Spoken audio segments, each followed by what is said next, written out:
Bullseye with Jesse Thorn is a production of MaximumFun.org and is distributed by NPR.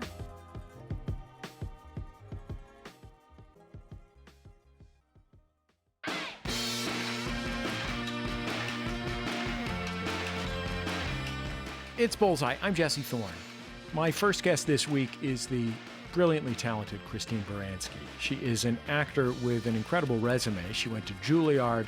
She was on Broadway in shows like The Real Thing, Rumors, and House of Blue Leaves.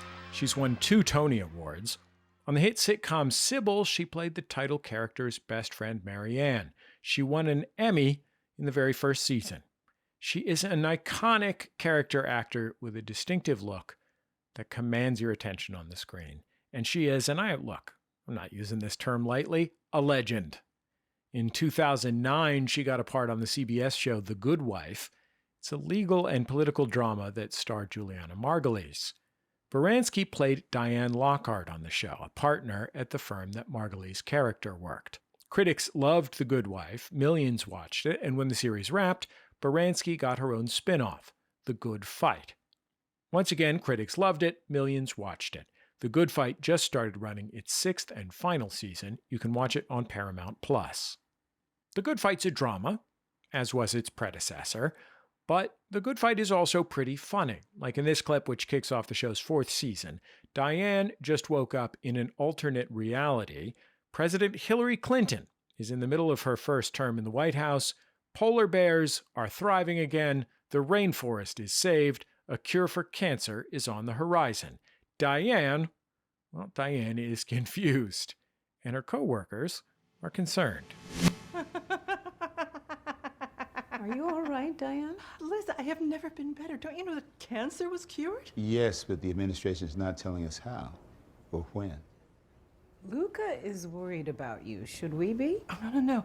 I had this weird dream. Luca said that Trump was president. How'd that go? Oh, my God. He kept calling Nazis very fine people. And he did a Senate campaign for a child molester. And he put children in cages. Why?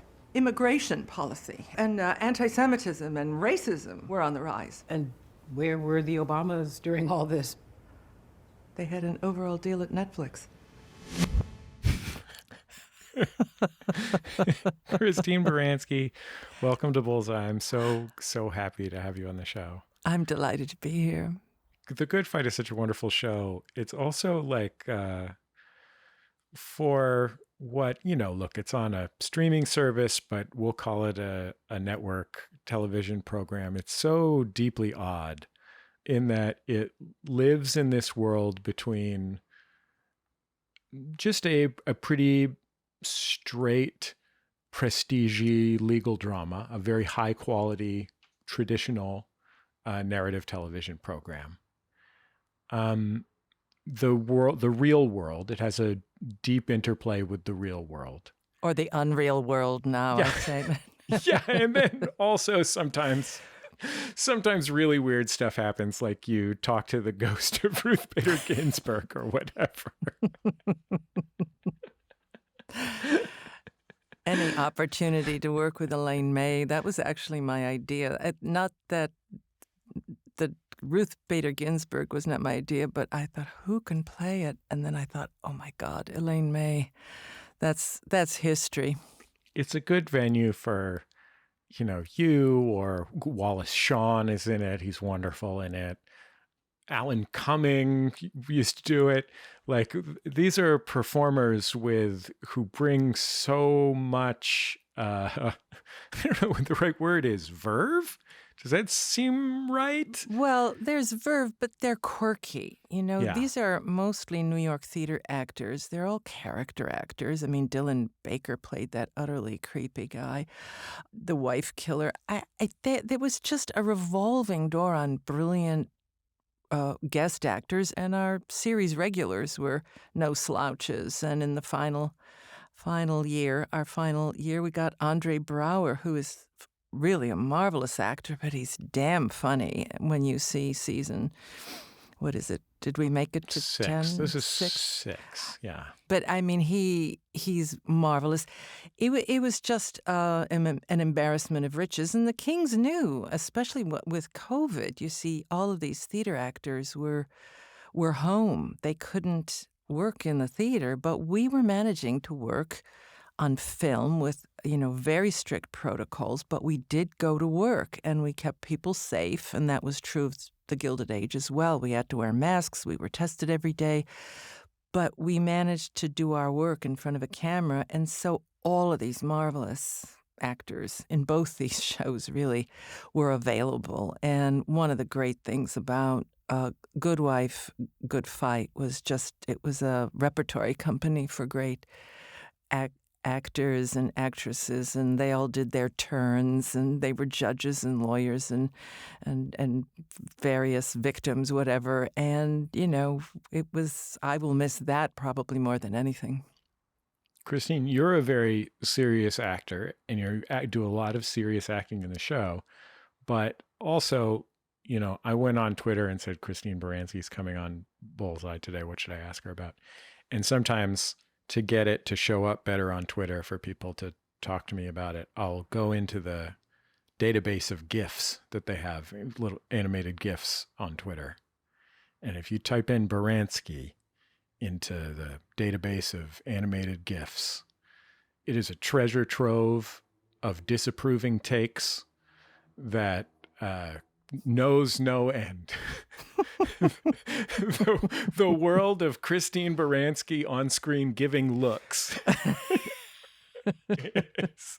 Lady Disdain. Isn't that what Benedict calls Beatrice in Much Ado? Lady Disdain.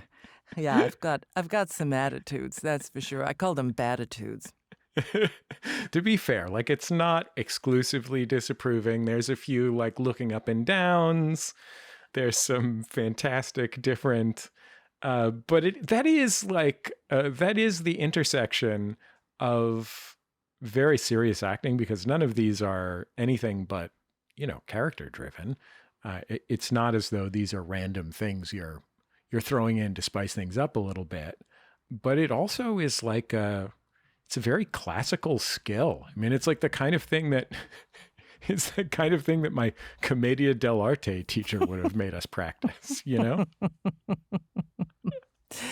Well, let's face it, I've been acting. I went to Juilliard in 1970. On the way here, I passed my alma mater, and I thought, man, is it possible it was 50 years ago? But I've played a lot of different roles, and of course you tend to get cast at what you're good at, and it seemed what I was good at was, women with attitude or sophistication, or kind of putting a certain top spin on a line reading, so it just went over the net exactly right, like Neil Simon or Tom Stoppard, and I sort of refined that, because you do tend to refine things when you get to do them over and over. But with the Good Fight, what I loved is, I didn't start out. Diane didn't have these characteristics when I was cast. She was, the head of the law firm, along with Will Gardner, Judge Charles' character, and I think she was meant to be an antagonist to Alicia. And I think over the course of a year or so, the Kings discovered that I had a sense of humor. I had certain aspects to my personality that they decided to use. And by the time we did a spin-off of Diane and made it The Good Fight, you had scenes with Diane kind of going crazy, living in the Trump era, where she, laughed a lot. There was one whole episode where I was in court and I couldn't stop laughing. What? What is this? What is it? What is she doing? Your co-counsel is laughing. Am I missing something here? No, Your Honor, we've been stretched really thin recently. Oh, right. I heard about that whole baking soda scare. Diane. Yeah, thank you, Your Honor. Is she all right?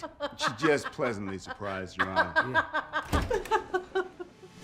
They discovered that I had a great laugh, and they incorporated that into the character. So I thought over the course of 13 years of playing Diane, I got, thanks to the writers and the Kings, I got to use a lot of the skill sets that I've acquired over the years just doing, all the things that I've done. We've got so much more to get into with Christine Baranski. Stick around. It's Bullseye from MaximumFun.org and NPR.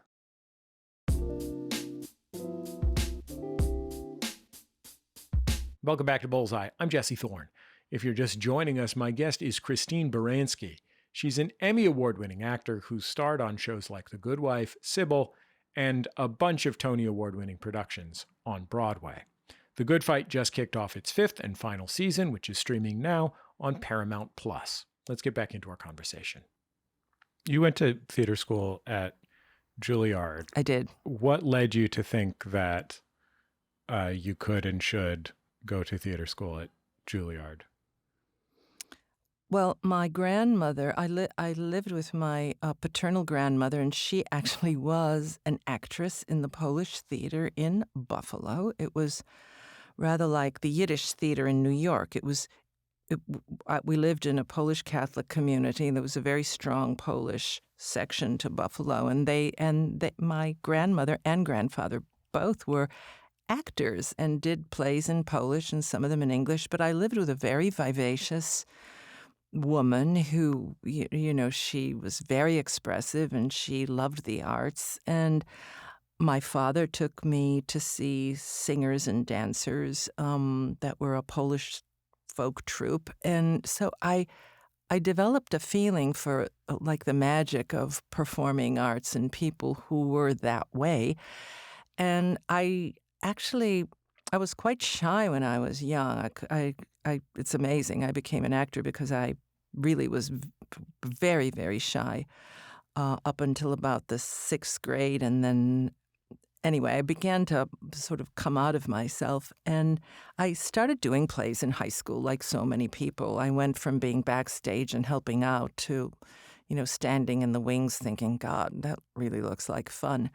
And I got cast in a few things. And then while I was in high school, I read about a program sponsored by the New York State Council on the Arts, and it was a theater workshop for kids from all over the city. And I auditioned for that, and I got in, and suddenly I was going across town to the University of Buffalo to be in this workshop with kids who were not Polish Catholic kids. There were black kids, there were Jewish kids, we were doing African drumming and African dancing and improvisation and street theater, and this was the late 60s, so you can imagine we were doing a lot of anti-war stuff.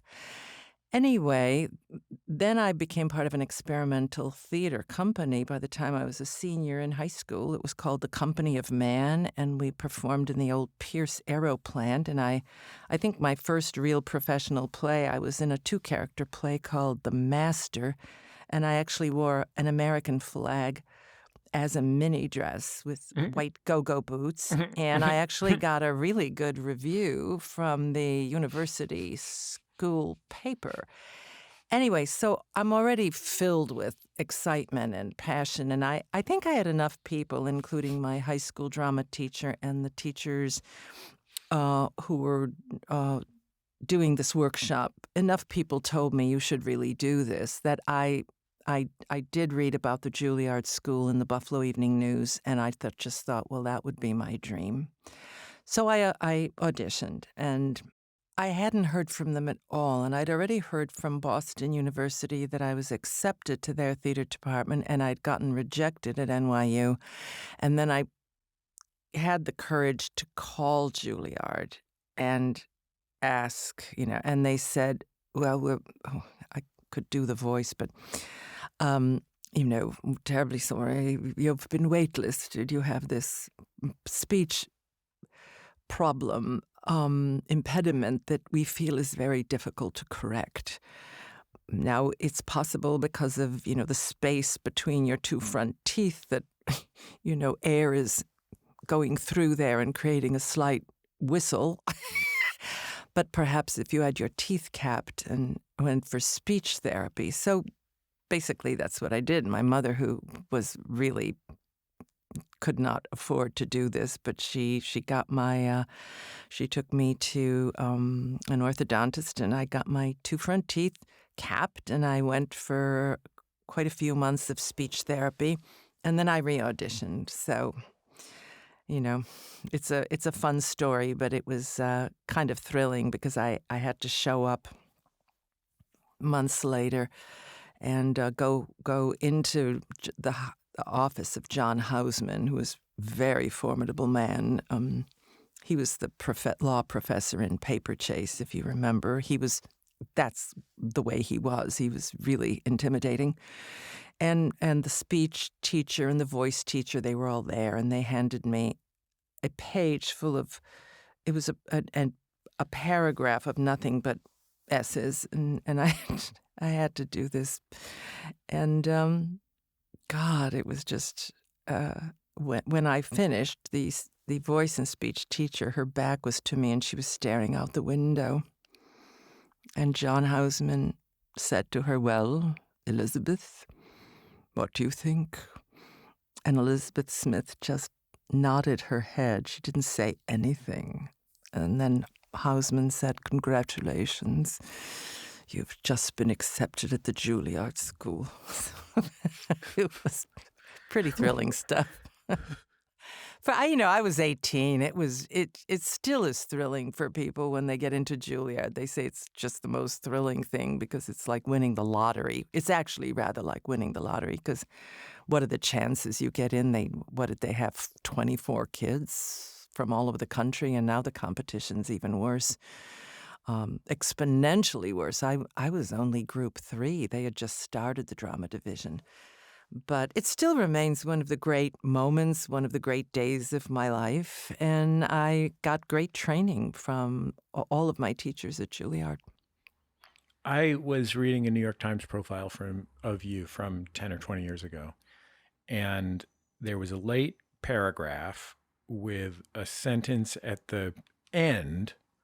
This is like 4/5 of the way through this story, that just casually mentioned that your career had been shaped by the fact that you weren't beautiful. Now,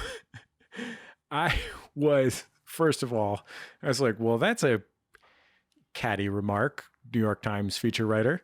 But I think I also will say, as someone who may have, to some extent, romantically imprinted upon you as a teenager watching Cybil, I was surprised to hear that description.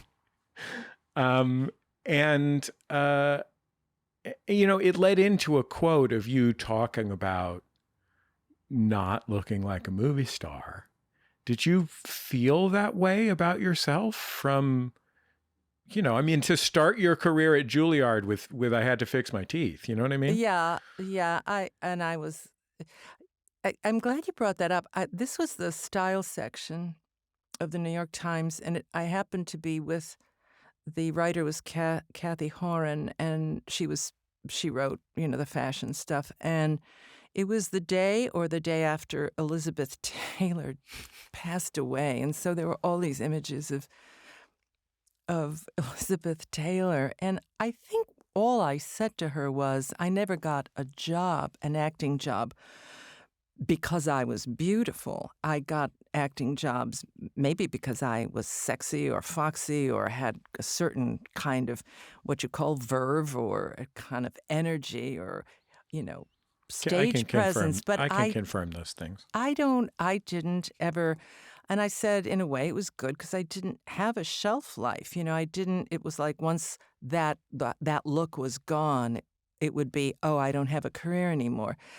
Because it was never a commodity. But unfortunately, the title then of the piece was I Was Never Beautiful, which kind of implied that I was not happy with the way I looked. And in fact, I think I'm perfectly fine. I think I'm attractive. Am I Liz Taylor? No. Who is? And back then, movie stars were like Liz Taylor or Sophia Loren. You didn't see...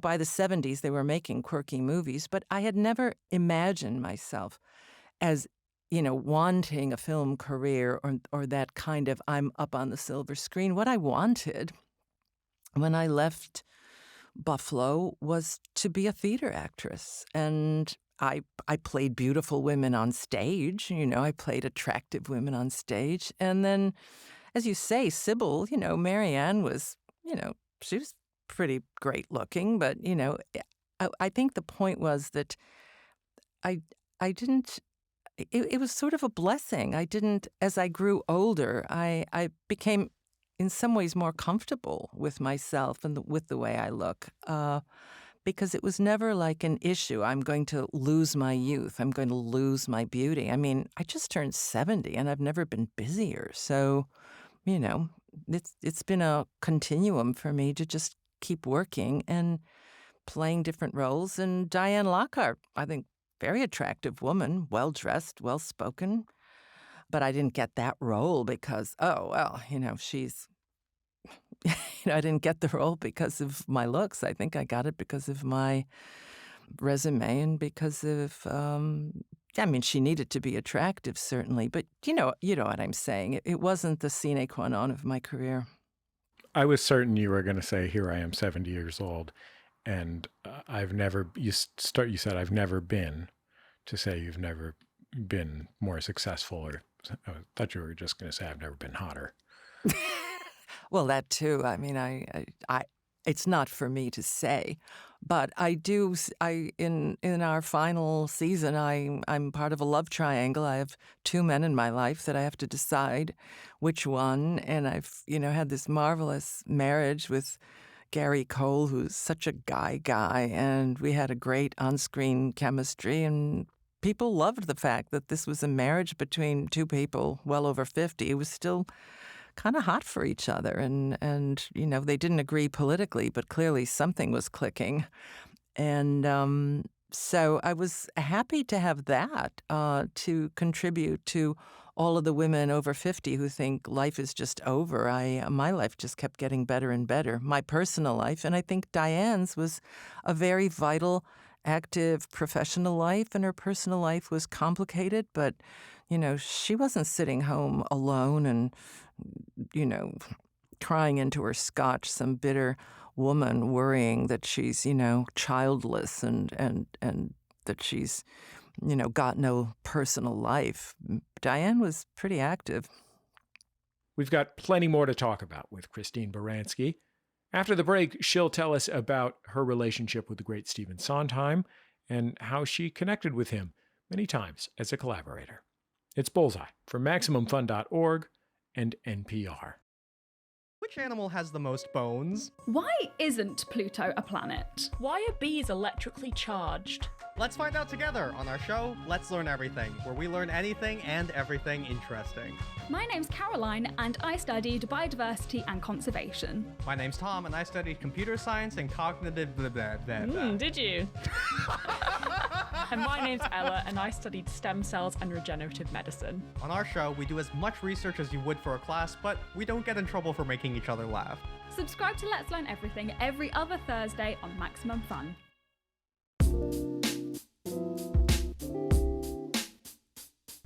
This is Bullseye. I'm Jesse Thorn. I'm here with Christine Baranski, one of the stars of Cybil, and currently the star of The Good Fight.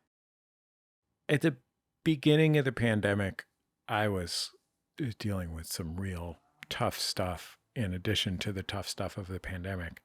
And there weren't a lot of things that broke through to me enough to feel like they mattered in culture. And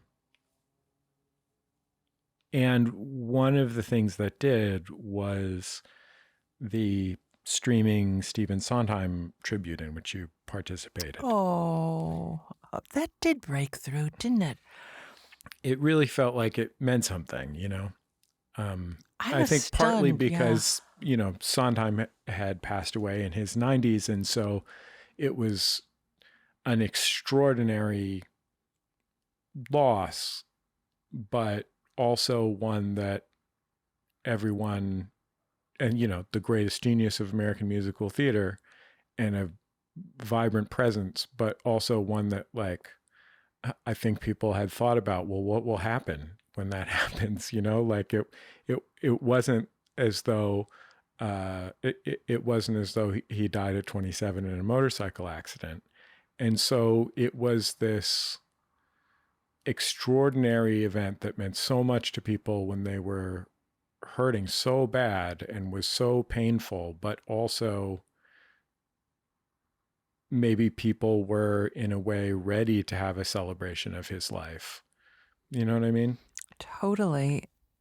And there was a acute poignancy to, I mean, every decade he'd have a massive Stephen Sondheim's birthday celebration concert. But his 90th one, that it would take place at a time when people couldn't be together. You saw all these great performers alone in their apartments, somehow singing, looking out a window, singing in the bathroom, singing. I was singing Ladies Who Lunch in a back office. And it was so poignant, I think, because he writes so deeply about human loneliness. You know, the song Being Alive. That's, you know, he hit on that deep inner loneliness and sense of reaching out, trying to connect. And somehow, because it was done virtually, there wasn't that, you know, sense of buzz in the audience and we're singing a showstopper and then one great performer in a red dress brings down the house and then there's another great performer. This was just so quiet and haunting. And when it was shown, he was sitting with his beloved Jeff in his living room in Connecticut. And he was watching all of these performers that have performed his music. And it was just a love letter from all of us to Steve. And I agree with you. There was a real resonance there that I wouldn't have expected in a virtual situation. I mean, when I heard about it, I thought, oh my God, how are we going to do this, you know? And I always wanted to sing Ladies Who Lunch. And I never got to play that role. And then Patty was going to do it. And I went, well, that's the last word. First there's Elaine Stritch, then there's Patty. I ain't going to do that. And so I thought, wait a minute, maybe if I just did part of the song and we divided in 3 because Meryl was like, oh my God, what am I going to sing? And so we split it in 3 parts. And so it wasn't that kind of showstopper of one person carrying the song. It was just the 3 of us who adored Steve, who actually took him out the year before for dinner and said, Steve, we've got to do this once a year. And instead of going out to dinner, the 3 of us were in our individual homes recording this song and then serving it up to him in his living room. It was... And the 3 of us just thought, oh, okay, this is going to end our careers. This is so bad. I mean, we were all just doing our individual parts. We didn't know how it would be edited. We were just listening to the orchestration in our earbuds, and we all had to howl that, I'll drink to that. And my grandchildren upstairs trying to sleep, and Grandma's howling and doing primal screaming, singing Ladies Who Lunch over and over. It was very funny. And, you know, doing it, we just didn't know if it was going to work. We just knew it was going to go out there, you know, out there in the world, in that crazy virtual world where millions of people might be privy to it. So the fact that it went well and he was thrilled, and it was such a final love letter to him from all of us in the Broadway community.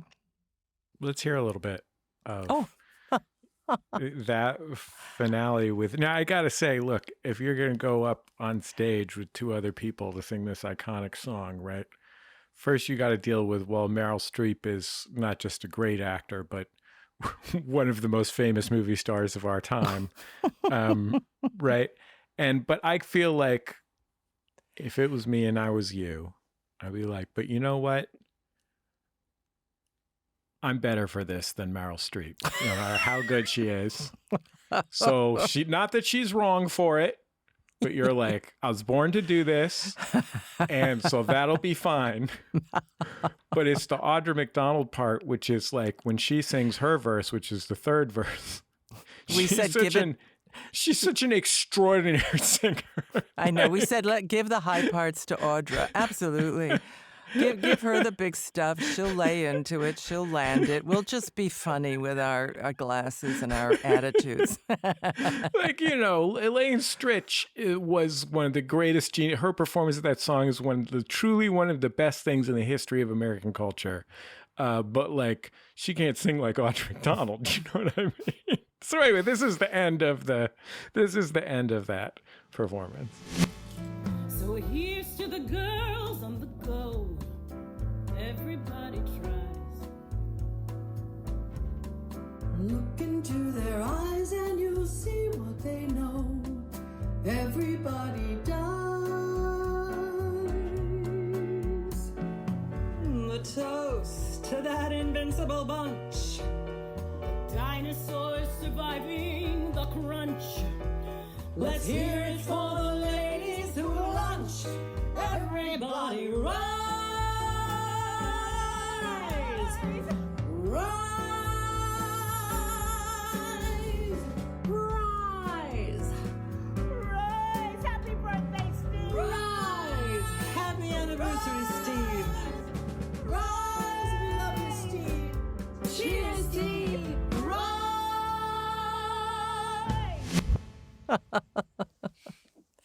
I got goosebumps remembering that. It's such an incredible song. I mean, it's so funny, obviously, and there's a thousand moments of Sondheim words where you're like, oh God, how did you come up with a word like that there? But I think that, like a lot of songs in that show, it is, there is this thing that it is, which is like, it's about brassy dames. It's about women who are resilient and making the world work for them as best as they can. It's also about the fact that their resilience is in the face of a world that will not bend to their will and in the face of mortality. Oh, indeed. It's the feeling of feeling useless. Where do you put your energy? Spend your husband's money and you go and hear Mahler and you affect an attitude as an armor, that tough attitude, and it just hides deep loneliness and a sense of isolation and purposelessness. But as again, that he spoke of that. I mean, it's a deeply painful song. So many of his songs are rooted in that deep pain or longing, and yet the lyrics will like move you past that. He'll just channel it into wit and acerbity and kind of brilliant smartness. And I think that a mistake that's made often with Sondheim is being over emotional with it. You don't need to. It's like Shakespeare. You don't need to actually work that hard at it. You need to be clear about. You need to trust the words of it, and have all of that other stuff underneath, all that pain, all that ambiguity, whatever. But I've seen Sondheim's songs ruined when the performer cries through the whole song or is so angry that you can't even understand the lyrics. But anyway, I had the pleasure of doing quite a bit of Sondheim, even though I never did anything on Broadway. But he was a wonderful person to find yourself in a rehearsal room with. I read that you showed up to his house with a pizza a couple times during the pandemic before he passed away. No, Marilyn and I wanted to visit him because we all lived in Connecticut, and a few times we had dinner with him, and then COVID hit, and was like, what? We can't even, how are we going to do this? And I remember writing to Stephen saying, look, Marilyn and I will bring pizza. We'll sit out in your yard. We'll be miles away from you. Can we just see you? And it turned out that we were actually able to go to a local watering hole and have a nice dinner. But he had to be so careful, of course, during the whole quarantine. So, but we had some marvelous dinners before he passed away. I was really happy because Marilyn and I did Into the Woods and Mamma Mia. And so there was the Sondheim connection, and he was a neighbor. So we had some wonderful evenings, I'm happy to say. Got to know him much later in his life, but he didn't scare me nearly as much as he did through most of my career, He had become somewhat more frail, I imagine. You had to know you could take him in a fight. Well, I wouldn't say his mind was always formidable. I think his manner could be off-putting. He could seem abrupt, but I'd been in a rehearsal hall enough times with him to realize that really what he was utterly exacting. His genius was really how much he cared about details and getting a syllable, a note exactly right. What is that word? What is that moment? What is that note that is exactly right? And utterly meticulous. And if you asked him about anything, why this and not that, he could give you an answer. He really worked. He was a very thorough craftsman. And when he was in the rehearsal hall with you, he wanted to help. He could be, because he was Steve and his manner, he had that actually marvelously low resonant voice. And when he spoke, he had really a kind of incredible authority and that face with that hawk eye that kind of looked at you a certain way. But actually, he was very much a collaborator. He wanted to help his performers. And when I did I'm Still Here, I did the concert version at City Center. And he gave me a wonderful note. He said, you don't have to work that hard at that. This is, So he encouraged performers to be simple and truthful. And above all, he encouraged performers not to worry that much about how you sounded. He didn't care that much, which, the success of Elaine Stritch, no, she couldn't sing Ladies Who Lunch like Audra McDonald. You could argue it's not a song that you need to sound beautiful. You need the thinking and the attitude to be utterly precise and come from a deep place. And that's what he valued most was the acting of his songs. I want to ask you a frivolous question to fit it in before we run out of time, which is I have some buddies that work on late night comedy shows. Something that I've heard them talk about is before Don Rickles passed away, when Don Rickles would come in to do the show, even though they're all, seasoned comedy people, with many of them former stand-ups or current stand-ups and, certainly comedy writers who've all very jaded. Everyone just really wanted Don Rickles to call them a hockey puck one time. You know what I mean? And Don Rickles he was very great. By all accounts, he was great about making sure everyone got a chance to be called a hockey puck. And I wonder if you have encountered in your own life the expectation that as you move through your actual human, personal, and professional life, that there are people surrounding you who you can tell just need to one time briefly receive a disapproving glance from you. I think I did it with Elon Musk, didn't I? Well, he's earned it. I know. so funny. Yeah, he got the Lady Disdain look, that's for sure. You got a full stank eye. Well, what's so funny is I play this character on Gilded Age who that's exactly how she would have looked at Elon Musk. It's the old money versus new money. And I had sort of a Tom Brown cape on. It was a marvelous male-female kind of white tie thing, but it was a cape, and it looked like I had this black cape, and I was giving him this glare. And it's just a very funny photograph. I have it in my bedroom now. My kids gave it to me as a Mother's Day present. I'm sure I've looked at my own children in that way many times.